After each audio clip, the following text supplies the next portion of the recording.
nous avons initié une pétition contre le bureau. Nous l'avons fait tomber. Nous sommes très heureux puisque le président de la République en a parlé. Et dans ce discours, il a annoncé qu'incessamment il va nous désigner un informateur. Nous avons dit hier que si le Premier ministre ne démissionne pas, nous allons déposer une motion de censure contre ce gouvernement. Nous attendons la législation du Premier ministre et du gouvernement.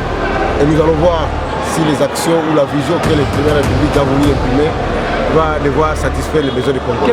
Tant que nous avons lobby 2020 année d'action, Bakson Wangou, Kamere aux arrêts, Kabila, non, ça va raison surveiller. Coalition et Panzani, Albert Yuma aux arrêts, Mabunda à Longwe, aux Ombrans. Il y a un année 2020 année d'action. Mais Tambo Mamba, c'est même notre raté à Zolongwa. Comment les a cassé? Comment les a Tambo Mamba, Tambo fait dire, et ça Lyon. Mais comment les a cassé? Parce qu'à Burundi, à Longwani, Tambo Mani départ, il y a Mabunda, et ça dit départ, il y a Kabila. Donc c'est-à-dire, Touti ko Kabona Kabila Tambo ina kolwezi population ya mbi et mon avocat internet. Soko moni population na ekendaki kuna, ba prometteur ba 15 000 francs à chacun. Ba comme kuna ba 1500 bagarre de bimi. Il est prévu par la Commission de la République, c'est l'article 77 qui prévoit qu'au moins une fois l'an, le président de la République prononce devant les deux chambres du Parlement réunis en congé un discours sur l'état de la nation. C'est ce qu'il vient de faire et le président est revenu sur le discours à la nation qu'il avait fait l'année dernière. Et il était clair, l'année dernière, le président avait annoncé que l'année qui s'achève devait être une année de l'action.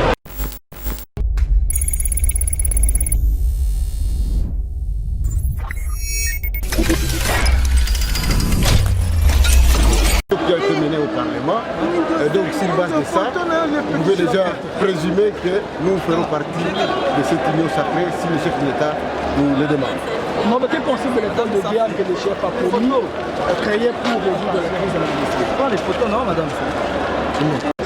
Le chef de l'État a dit des choses. Et heureusement qu'à l'espace de 2 mois, il a parlé 3 fois. C'était d'abord pour annoncer les consultations. Après, il a annoncé la désignation de l'informateur. Et nous, au niveau du Parlement, nous lui avons facilité la tâche. Nous avons initié une pétition contre le bureau. Nous l'avons fait tomber. Nous sommes très heureux puisque le président de la République en a parlé. Et dans son discours, il a annoncé qu'incessamment il va nous désigner un informateur. Nous avons dit hier que si le Premier ministre ne démissionne pas, nous allons déposer une motion de censure contre ce gouvernement. Nous attendons la législation du Premier ministre et du gouvernement. Et nous allons voir si les actions ou la vision que le président de la République a voulu imprimer va devoir satisfaire les besoins du Congo. Que pensez-vous de la création de l'école de guerre? L'école de guerre, c'est une très bonne initiative. Je l'ai toujours dit que si nous avons des défaillances au niveau de l'armée, c'est parce que depuis 2003, notre armée a un déficit de formation. Les unités qui avaient été brassées après Sun City sont restées les mêmes. Et donc, on a besoin de recyclage.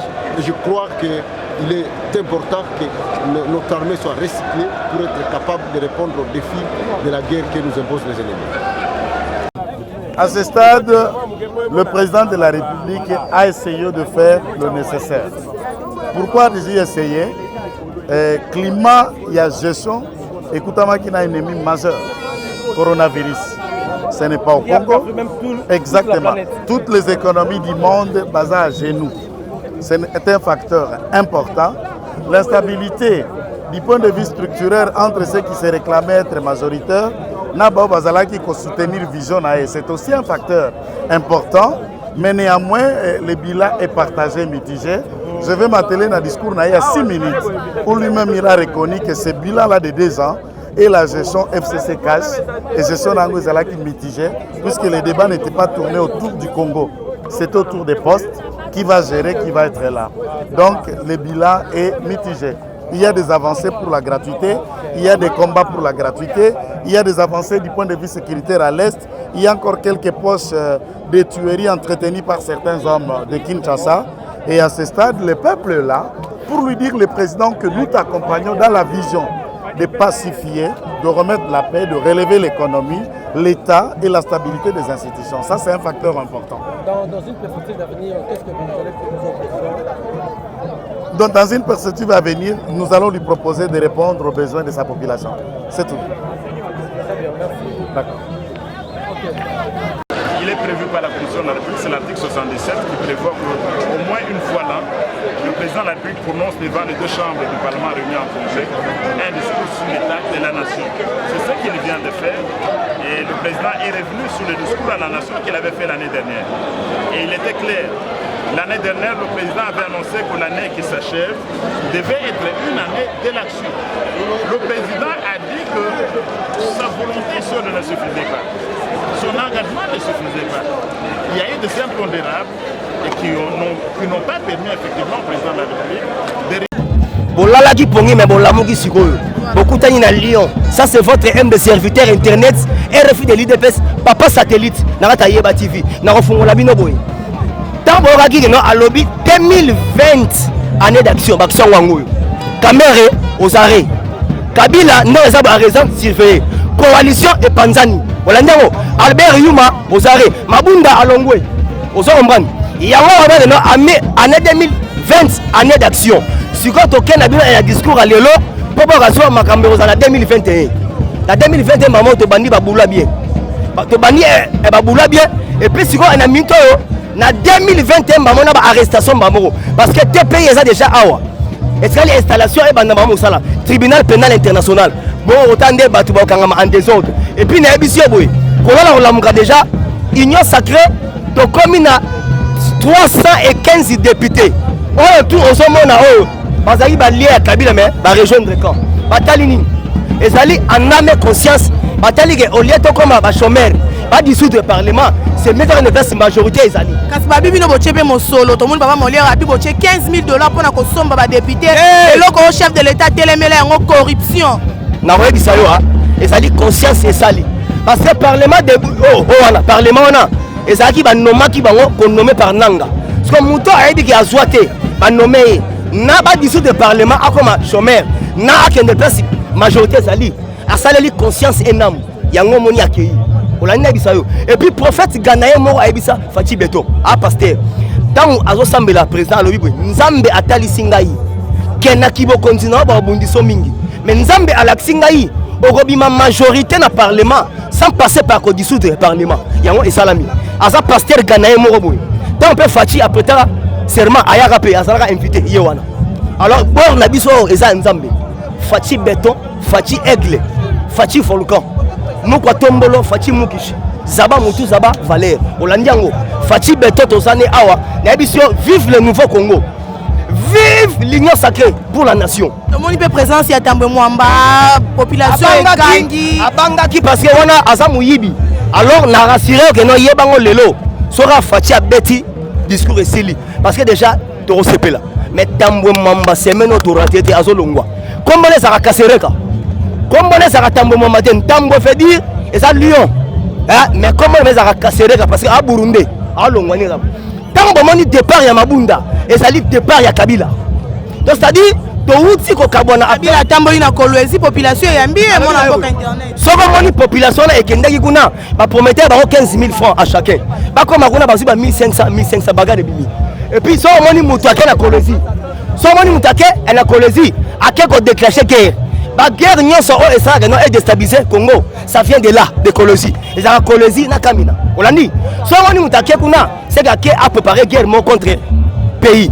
Alors bakangi rebelle zambien. Comme le docteur Mumba, rebelle zambien à l'Ongo kuna ayeboé, ayeko soit mbongo et pas Kabila. Kabila a soutenu pour élection na Zambie et ça en 2021. Soki à l'équipe à l'époque à Tché Kabila poids Kabila à l'Ongo libiso. Mais na zo bisayo soki nzambe na likolo te soki service de renseignement américain te soki service ya Mossad te ne Fati Beton à sa longue heureusement yemoro aloba j'ai survécu à un complot à Genève mais je remercie ma base de m'avoir sorti de là oh sa base yoka base merci mon ambo et c'est lui 44 237 j'ai dit bien plus 243 97 20 44 237 internet papa satellite de l'IDPS boluka ngati botinga mais na regretter pour faire to beta pende belé na donc na loi za penda na sanza ba kunga pende zwa mais voilà moi la mboka internet voilà to journaliste to monio zana RDT na polo na yo na ilamba na olati to ko eboza cadre RDT si naza cadre RDT na confédération des femmes oye kambama na excellence le ministre Sylvain Mutombo Kabinga parti cher, il y a notre président de la République, Fachi Béton. Voilà. Tout le monde est devant la population, chef de l'État Zoya, alors qu'on s'adressait à la nation congolaise. Tu as habité impression avec les abonnés. Yaliboso, Gaï Naza, Tshisekediste.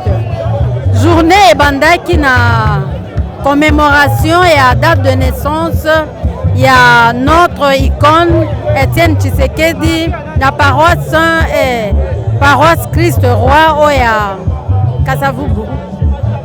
Na tongo ya lelo et après messe ndetoye awa tokuti bato ebele toye pour nous soutenir chef de l'État na action ezosalema lelo awa. Voilà. Moi, on a habité au Landa qui paye ensemble de Nabiso des situations qui Janine Mabunda. Réaction dans les abonnés, tant que bureau, on a Janine Mabunda et quoi. Réaction en tant que peuple, d'abord, la CPL qui a des institutions. Pourquoi? Parce que Makambouebele Namboka et Bandai Kotambolate. Parce que moi, je pensais que Janine Mabunda pouvait défendre la cause de la femme congolaise au niveau de Yamboka Nabiso. Au lieu de servir le peuple congolais, il a servi à Ponaki pour servir un individu ou bien un groupe d'individus. Yangonga na sepela ki nanga parce que makambo ebele ezalaki en faillite. Et bandai kotambola malamu te. Mon message non na bato nyonso ba kolanda yo de partout dans le monde. Message nanga, il faut balanda ezaleli ya Étienne Tshisekedi. Celui notre modèle. Pourquoi? Parce que Étienne Tshisekedi azalaki neti mungwa. Azalaki neti lampe, lumière. Mungwa na sens nini? Eloko nyonso soki tocha exemple ya biloko ya kolia. Soki balambi eloko ya kolia eza na mungwa te, c'est vraiment fade. Soki esika même na courant bomonaka, soki courant ekei bana basepelaka. Même na ndako wa courant ekei eye ndako epeli. Ezaleli ya makambo ya mboka, tout le monde, même un petit enfant, était chagriné. Par exemple, touti koleka na banzela to bande ko tambola. Okouta courte distance, pour comme à la distance kaka ya muke, il faut penser ça la yo passe. Mai ezate et courant ezate. Ce qui toke côté à enseignant. Un enseignant na tango eleki, oza directrice ou bien directeur ya école, tu touches 170 000 francs congolais. Mais avec Fachi, avec des malembe, ba majora qui mouke, ou peut-être nanu ekokite sous une mauvaise gérance, ya batumo koboye. Ozomona. Donc, biso, to sepela ki mariage joana, neti mariage qui makangwe kufa. Ezala lisusu te. Voilà. Ba soutenir Fachi poto kendeli boso. Voilà, on a ngana koti kolobana peuple congolais. Peuple congolais, mentalité écola. Ba longwa ba bazo loba makambo ezo tambola te ba longwa ba tala ba observer ba landa maloba ya mutu alingi ata tonga mboka. Voilà, eloko muke na koki koyebisa na peuple na biso. Ba fungola miso qu'ils encouragent ce qui est bon. Je félicite vraiment ba député na biso otoyaka kotika mukolo wana pona koyako déposer pétition na bango contre Janine Mabunda. Basala ki eloko ya mutuya. Nous avons besoin de gens pareils. Voilà eloko na tobanda ko s'attendre et se concrétiser. Topesi bango merci mingi. Voilà ce que nous, notre autorité morale nous apprend. Toza na classe moko ya ko faire monter ba valeur que ba anti-valeur. Merci beaucoup. Motif na bino liboso ba équipe pesani. Motif to eliawa ezali ko soutenir message ya président de la République na kati ya congrès na idéologie ya union sacrée yango parti de l'unité nationale kama mama na mboka Élysée beaucoup mwana toye kotia président soutien makati pour na message na ye mais puna atandi na message ya kopesa na bokonza mboka souci ya puna ezali gouvernement oyo ya union sacrée ameka ko classer ba joueur oyo nanu babeta te atia ba joueur ya sika lokola bato oyo batangi baklasse bajeune baza ebele eza mpe na bapoliticien mosusu oyo nao basala te me baza mayele mpe baza na possibilité mpe capacité intellectuelle oyo ya kosala lokola président na biso honorable Élysée Bokumwana yango tosenga na mokonzi ya mboka Mamposo ye nde azali le seul et l'unique député ya IDPS na Grand Équateur yango tozo soutenir objectif mpe idéologie ya mokonzi ya mboka na kombo ya Antoine Félix Tshilombo. Merci maman.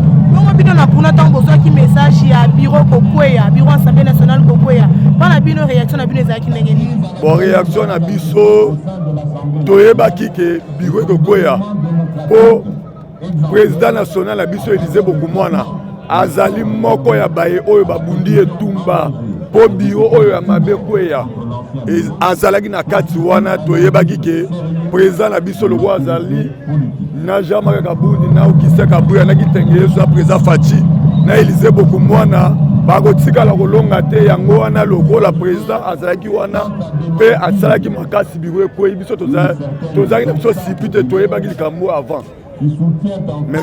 Merci maman. Alors je suis venu soutenir le président de la République. Nous attendons tous les discours parce qu'on ne l'a pas encore suivi. Alors la raison pour laquelle nous sommes venus le soutenir en tant que Tshisekedi-iste. Et en tant que Tshisekedi, vous pensez que le chef de l'État va rencontrer les attentes de la population par rapport à ce qu'il pourra dire comme message aujourd'hui? Je suis sûr et certain qu'aujourd'hui le chef de l'État c'est un homme du peuple. Lui d'ailleurs, son discours projet avant tout, il avait dit tout d'abord, il met le peuple au centre de tout. Je sais qu'aujourd'hui son discours va vraiment, le peuple va recevoir avec joie. C'est ce que je voudrais un peu vous dire. Et vous attendez qu'il dise quoi par rapport à aujourd'hui? Vous pensez qu'il peut dire quoi par rapport à ce discours aujourd'hui? Non, mais je sais qu'aujourd'hui, le président de la République va parler par rapport aux institutions. On a parlé de Janine Mabunda qui est partie. Voilà, il doit parler de réformes, des institutions, tout ça. En tout cas, c'est ce que nous espérons aujourd'hui. Je sais que le pays va démarrer à partir de son discours. Le pays va démarrer à partir de son discours d'aujourd'hui. Ouais. Il a promis de remettre le ministère de décentralisation au ministère de l'Intérieur. Vous pensez que cela n'aura pas de cela par rapport déjà que nous avons l'habitude de la séparation? Bon, ça, moi, je n'ai pas suivi. Hein. C'est vous qui êtes en train de le dire. Mais c'est que moi, je sais qu'aujourd'hui, comme il nous avait promis, il a dit même en Chiluba, en français, en lingala, en swahili, il a dit que aujourd'hui, le travail va commencer partout. Voilà, c'est ce que nous espérons. En dehors de ça, ce que je peux vous dire, espérons et suivons tous les discours du président de la République. Ça va vraiment aller tout droit et que ça va aller pour... Il est là pour aider le peuple congolais. C'est ça, c'est un président qui écoute le peuple.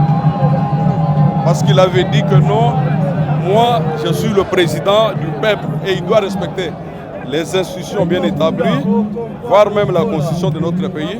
Mais il est là, il est en train de parler, mais je ne saurais pas vous dire quoi, parce que nous tous sommes en train de suivre son discours. Ok, merci. Merci. Tolandaki biso nyonso na baetandeke que mokonzi mboka il fallait qu'à s'adresser mokola lelo na la nation na biso congolaise nde toyoka ye koyeba eloko nini ya kolobela biso par rapport ya makambo oyo ezotambola na kati ya mboka. Voilà, mokonzi mboka a kolobela bino et message na ye et tout justement la même semaine quelques jours après destitution il y a mwana mboka Janine Mabunda réaction na Isaboni par rapport ya likambo comme la qui présidente de l'Assemblée nationale. Bon, likambo comme li présidente de l'Assemblée nationale eza nango processus ya makambo eleka na parlement, ça n'a rien à voir na makambo président de la République azosala to azoloba tout ça. Oui, présidente de l'Assemblée nationale, Azalaki présidente na kati Assemblée nationale.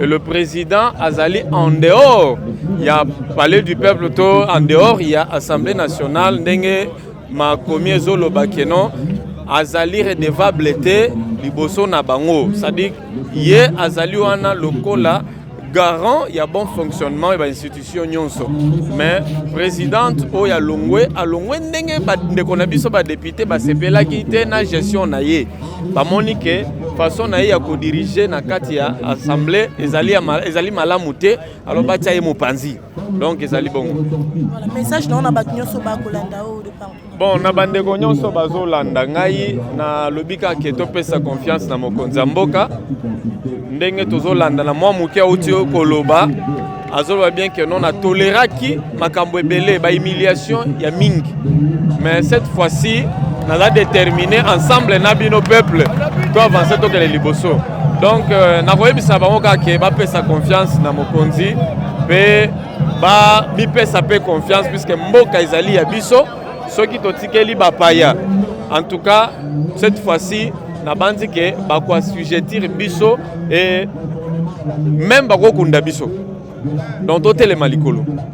Ok, merci. Merci beaucoup na bala nyonso bazolanda biso ete toyaki awa mingi oyo attente ya population banda kozela. Je pense le chef de l'État a salika rapport ya makambosa loba déjà et ce qu'on peut retenir ya moto ezaki non fini la coalition FCC cash et que le gouvernement eurozala en place et qu'on travaille pour le bonheur il y a peuple congolais de sepeli mingi par rapport à maloba mokonza mboka et tous la marambouana surtout et contre la misala. Merci beaucoup. Nous devons dénoncer pour que à travers l'union sacrée que le chef de l'État vient de prôner, le développement de cette union sacrée ne puisse pas se terminer ici à Kinshasa. Dans les provinces qu'on a choisies, il faut tout l'État de la République. Sur les 26 provinces, tous ces programmes doivent s'éparpiller partout, de Kinshasa jusqu'à l'intérieur du pays, pour que ça puisse nous aider de telle sorte que s'il y a décollage, s'il y a développement du pays, ça doit commencer à partir de la base. Si nous sommes ici, nous sommes au nom de la base, nous sommes au nom de la population. C'est pour cette raison que moi j'ai aimé ce discours, parce que dans son discours, le chef a parlé d'abord de l'unité. Ça qu'on est unis, c'est rien. Il faut être unis dans tout ce que nous faisons. L'unité fait la force. Et donc, l'union fait la force. C'est ça. Pour nous Congolais, le chef nous a appelés à être unis dans cette famille. On doit être unis dans sa vision qui est l'union sacrée de la République qui vient de prôner. Deuxièmement, le chef de l'État a parlé de la sécurité. Il s'organise, il se prépare pour que le pays puisse avoir une armée solide, une armée capable de défendre cette république qui est le patrimoine pour nous et pour tout le monde.